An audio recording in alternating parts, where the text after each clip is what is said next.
चीज़ दिखाती हूँ आप लोगों को। ये देखिए, ये जो बाथरूम है ना मेरी सास के रूम का, यहाँ से ना नीचे इसके रूम में पानी टपकता है। हाँ, हम लोग ने जब ये रूम बनाए ना तो ज़मीन खाली ऐसी भर वो पूरी ज़मीन तोड़ के नहीं बनवाई थी। जब अभी हम लोग ये घर बनाए, पहले तो उसने बनवाई थी, रिपेयरिंग करवाई अपने घर की, बनवाई नहीं हम लोग ने तो पूरा बनवाए। मेरे आदमी ने पूरा 2.5 लाख रुपया लगा के गाइस बनाए थे। इसने कैसा क्या क्या करी है ना अपनी सास के साथ में, और मेरे को बोल रही। यहाँ से अच्छा बाहर आएंगे, देखिए नीचे उतर के दिखाती हूँ मैं। इस सीढ़ी के नीचे ड्रम है पानी का, वो दिखाती हूँ मैं। ये देखो, ये ड्रम है। ये ड्रम को घड़ी घड़ी बोलती निकाल के फेंक दूँगी। और इस रूम में ये रहती थी, ये रूम में रहती थी, दिखाती हूँ मैं। देखो, हाँ, ये अगर ज़रा सा ये लग भी जाता था ना तो गाली इतनी गंदी गंदी देती थी। ये ड्रम बोलती थी निकाल के फेंक दूँगी। देखो, इस घर में ना वो रहती थी, यहाँ से पानी टपकता था ना ऊपर बाथरूम का, यहाँ से कितनी गाली देती थी, बहुत गाली देती थी। इसमें किसकी गलती है? हम लोग की तो गलती नहीं, इसकी गलती है ना। आज ने ये सब ना जो दीवार उवार कुछ बनाई नहीं, सिर्फ ये ज़मीन रिपेयरिंग कराई थी और ये किचन बनवाई, ये बाथरूम बनवाई है। ये भी मेरी सास का ही रूम है। देखिए, अभी हम लोग तो ये पूरा तोड़ के तो बनवा नहीं सकते थे। अगर ये पूरा तोड़ते तो इसका ही नुकसान होता। उस पर भी इसने मेरे आदमी को कितनी गाली देती थी पीठ पीछे।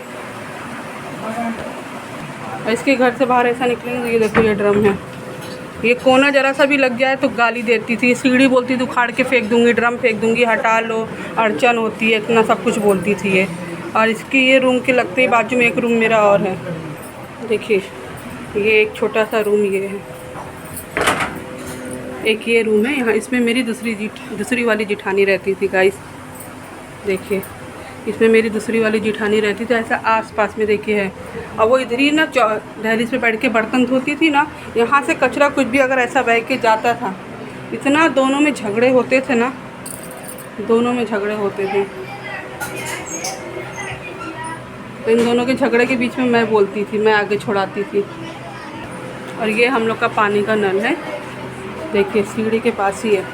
यहाँ का पानी भरने के लिए जान, और यहाँ से सीढ़ी से उतर के इतना देखो चल के जाती थी मेरी सास। और देखिए, वो ड्रम के पास नल है, वहाँ पे पानी भरती थी। वो रूम दिख रहा है। और एक नल देखो ये है मेरे दूसरे वाले जेठ का, और एक उधर है। ये खड़े हैं ना अंकल। एक देखो, एक नल वो है, वो ड्रम में पाइप लगा के भरती थी। वो रूम दरवाज़ा दिख रहा है, वहाँ भरती थी जाकर। तो इस पर मैं गाइस नहीं बोलूँगी, तुम यहाँ तक चल के आ सकती हो पानी दूसरे का भरने। और ये अपने घर का पानी भरने सीढ़ी उतरने उनके पैर में दर्द होता था। ये ड्रम के ऊपर से कितनी बार ही बोलती थी फेंक दूँगी, ये फेंक दूँगी, सीढ़ी उखाड़ दूँगी। बस इतना चढ़ के ऊपर जाने का रहता था। क्या बेटा? देखिए, इतनी सीढ़ी भारी पड़ती है। ये ज़मीन गाइस ऊपर की, अगर हम लोग ये पूरा तोड़ के बनाते तो उसके घर में कितना नुकसान उसका होता था ना। तो उसको रुक जाना चाहिए था ना। साथ में मिलके, मेरे आदमी बोला भी कि भाभी हम लोग साथ में मिलके बनाएंगे, थोड़ा दिन और रुक जाइए, सब्र करिए, मेरे पास पैसा हो जाएगा तो हम लोग मिलके कराएंगे। तो उसको इतनी घाई थी, उसने जमात से बनवाई अपना घर 50,000 में। और इस घर में बाकी हर चीज़ों में सब मेरे आदमी का पैसा लगा गाइस, मेहनत की कमाई लगी है सब, एक एक चीज़ में। और गाइस इतना ही नहीं, जब ये ना बोल रही थी पानी टपका, तो मेरे आदमी ने ना ये पूरा तोड़ा के ना वापस से ये बनवाए। कितना गया है पैसा आप लोग सोचिए। ये पूरी मोड़ी तोड़वा दिए, तोड़वा के पूरा ये सब बिछाए किया कराए, डबल से खर्चा कि जान दो भाई उनके घर में पानी टपकता है। जो सबूत की बात करती है ना, बोलती है खुद दुनिया का साथ के साथ।